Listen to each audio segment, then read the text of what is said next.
Assalamualaikum warahmatullahi wabarakatuh. Hari ini saya nama panggilannya Koplak, Gus Koplak, bisa ingin membahas tentang kontroversinya aliran Wahabi ya. Aliran Wahabi ini memang lagi meresahkan pada saat ini gitu. Banyak dakwah-dakwah mereka yang menghina, melecehkan, mencaci maki para kiai, para habib, para ulama-ulama, ustadz-ustadz ahlul sunnah wal jamaah yang ada di Indonesia.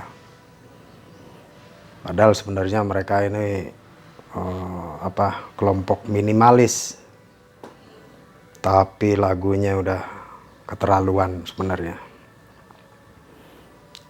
Ada juga misalnya salah satu statement nih dari kelompok mereka, katanya kiai, habib, gus, ajengan atau ustadz yang ada itu sering bermimpi dengan Rasulullah. Itu kata dia berarti mereka ini dianggapnya hanya ahli tidur, bukan ahli ibadah. Itu salah satu statement yang kurang ajar yang mereka lontarkan ini. Otomatis statement itu mendapatkan pertentangan ya, mendapatkan reaksi dari umat, dari masyarakat yang menurut umat itu sangat keterlaluan, sangat kurang ajar gitu. Ya, kira-kira mereka itu termasuk sehat itu. Itu orang-orang sehat yang punya aliran seperti itu. Menganggap ulama, ustadz yang bermimpi dengan Rasulullah dianggapnya ahli tidur, bukan ahli ibadah. Itu kan keterlaluan. Padahal di agama kita meyakini bahwa bila tidur dan bermimpi dengan Rasulullah itulah benar Rasulullah. Banyak hadis, banyak ayat yang menerangkan tentang itu. Sebenarnya mereka itu tidak bermimpi, tapi kata mereka melihat Rasulullah langsung dengan matanya. Jahil murokab kata dia. Itu kebangetan banget emang. Bermimpi Rasulullah kok dibilang jahil murokab, itu sebenarnya akidahnya itu kemana? Mereka tidak meyakini. Kalau mimpi yang lain bisa aja bohong. Tapi kalau misalnya pengakuan bermimpi dengan Rasulullah, nah itu memang Rasulullah. Karena bangsa jin atau bangsa gaib itu tidak bisa menyerupai Rasulullah. Nah, apakah iya ulama seperti itu akan bohong? Tidak mungkin lah. Kita itu emang acuannya adalah mengikuti ulama. Gitu. Dasarnya dari mana itu? Mereka itu meragukan tentang mimpi dengan Rasulullah, dianggapnya bohong. Jangan-jangan memang statement mereka yang berbohong tentang itu. Kalau yang ahli maksiat, ada yang berkomentar kalau yang ahli maksiat berkata bisa bertemu Nabi, itu adalah jahil murokab. Saya bisa jadi seperti itu. Tapi kalau ahli zikir, ahli sunnah yang doanya itu dikabulkan oleh Allah, itu adalah sebuah kebenaran. Nah, ini salah satu reaksi dari umat gitu, yang menyatakan bahwa statement mereka itu kurang ajar. Kalau menurut saya, menyamaratakan semua kiai, dianggapnya kok berbohong dengan perkara mimpi dengan Rasulullah itu. Nah, ada yang membantah lagi, tidak ada yang bisa melihat Rasulullah di dunia nyata ini kecuali mereka yang suka berdusta atas nama agama. Ya, kalau sembarangan orang ya bisa jadi dianggapnya dusta, dianggapnya bohong. Tapi di sini disebutnya adalah kiai, habib, ulama, kan kurang ajar itu. Gitu. Mereka memang niatnya adalah memecah belah umat. Tugasnya seperti itu, melontarkan kata-kata bid'ah, syirik, khurafat, dan subhat. Itu sering dilakukan oleh para Wahabi ini. Wahabi ini siapa sih sebenarnya? Mereka itu taklid dengan ulama-ulama mereka yang sebenarnya ilmu agamanya kurang. Makanya selama ini sering diajak tabayun itu mereka nggak berani. Alasan mereka sih untuk menghindari debat, bukan menghindari debat karena ilmunya nggak sampai. Mereka hanya mengandalkan hawa nafsu saja. Niatnya untuk memecah belah umat yang sudah tenang selama ini di Indonesia itu mengacu ahlul sunnah wal jamaah itu udah tenang. Bahkan kaum mereka ini sampai ada ulamanya yang membuat kitab, membuat buku yang menuduh bahwa ulama Asy'ariyah itu sesat katanya.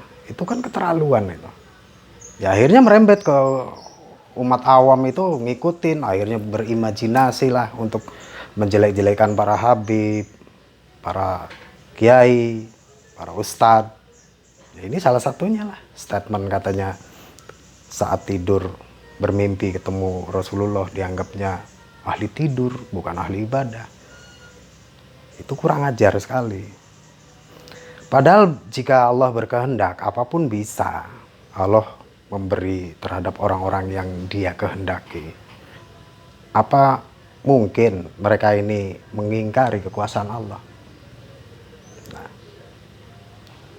Tapi ada juga yang bilang, tapi rata-rata semua yang ngaku Habib dari kalangan sufi mengaku bertemu Rasulullah, begitu mudahnya mereka berdusta tuh. Mereka itu selalu bicara seperti itu, menganggap dusta, ya, dan menyamaratakan. Itu dasarnya dari mana? Pada saat dia diajak klarifikasi bertabayun, mereka nggak mau, bahkan nggak berani. Dikasih dalil, mereka nggak mau. Hujah mereka itu sangat lemah. Hanya tuduhan-tuduhan, setelah itu lari. Itu selalu yang dilakukan oleh Wahabi itu selalu seperti itu. Padahal jika bisa melihat Rasulullah secara sadar, maka tentunya para sahabat dululah yang akan melihat dan meminta saran kepada Nabi. Kenapa saat tragedi pembunuhan cucu beliau, yaitu Husain, Nabi tidak menemui dan menghalangi cucunya? Kenapa di saat menantu beliau dibunuh, Nabi tidak menghalanginya juga? Ada banyak peristiwa dari para sahabat yang sangat penting untuk mengambil keputusan kenapa tidak tanya Nabi. Logikanya aja, para sahabat saja tidak bisa bertemu dengan Nabi dalam keadaan sadar. Itu maksudnya. Nah itu semua sebenarnya apa? Qadarullah. Ya. Kalau Allah menginginkan, dan Rasul itu tidak pernah mau melangkahi sebelum ada wahyu, sebelum ada perintah, atau sebelum ada tanda-tanda dari Allah. Gitu. Semua kejadian itu adalah qadarullah. Wahabi nggak sadar itu. Nah ini semua statement-statement seperti itu ya statement rusak sebenarnya dalam keimanan. Dalil tentang mimpi bertemu Rasulullah adalah itu diyakini dan ada ayatnya bahwa itu adalah sebuah kebenaran, ditolak oleh Wahabi. Bayangkan, apa nggak rusak? Dia bandingkan dengan cerita katanya terbunuhnya cucu Nabi, terbunuhnya ponakan Nabi, kenapa Rasulullah nggak menghalangi? Ya jangankan tentang yang seperti itu qadarullah, tentang paman Nabi saja yang tetap dalam keadaan kafir sampai meninggalnya, Rasul aja tidak bisa berkuasa untuk membuat pamannya beriman kok. Nah, Wahabi kok sangat kurang ajar sampai seperti itu. Hanya untuk memfitnah, untuk merendahkan, untuk menghina para ulama sampai seperti itunya. Kira-kira bagaimana itu? Otaknya itu. Mereka itu belajar di mana mereka itu? Saya nggak paham tentang itu. Nah, untuk saat ini sementara itu dulu. Nanti bisa kita sambung lagi. Saya ucapkan Assalamualaikum warahmatullahi wabarakatuh. Salam alam terkembang menjadi guru. Sip.